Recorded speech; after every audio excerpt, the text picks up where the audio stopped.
Indian air ఫోర్స్కి సంబంధించినటువంటి విమానాలు 3 air క్రాఫ్ట్లు technical గ్లించెస్తో ధ్వంసమైనవి అని చెప్పినటువంటి ప్రచారం పచ్చి అబద్ధం అంటూ ఇండియన్ ఎయిర్ ఫోర్స్ ఖండించింది. అలాగే కేంద్ర ప్రభుత్వానికి సంబంధించినటువంటి నిజానిజాలు నిర్ధారించేటటువంటి ఫ్యాక్ట్ చెక్ విభాగానికి హెడ్ అయినటువంటి ప్రెస్ ఇన్ఫర్మేషన్ బ్యూరో PIB తాజాగా ఒక ప్రకటన చేసింది.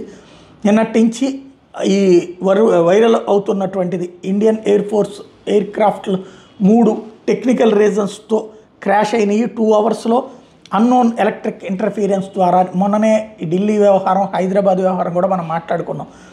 అక్కడ పైలట్లు ఇచ్చినటువంటి కంప్లైంట్ ఏదైతే దాంట్లో రంగంలోకి దిగినాయి తేడా వచ్చినాయి అన్నట్టు. ఇప్పుడు అట్లాగా అంటే కాదట, సంథింగ్ ఏదో జరిగింది అన్నటువంటి ప్రచారం జరిగింది. అయితే అదంతా తప్పుడు ప్రచారం. ఒక ఇండియన్ ఎయిర్ క్రాఫ్ట్కి సంబంధించి టెక్నికల్ ప్రాబ్లం వచ్చి డ్యామేజ్ అయ్యింది, దాన్ని బేస్ చేసుకుని ఈ కథలల్లారు అన్నటువంటిది కేంద్ర ప్రభుత్వం చెప్తోంది.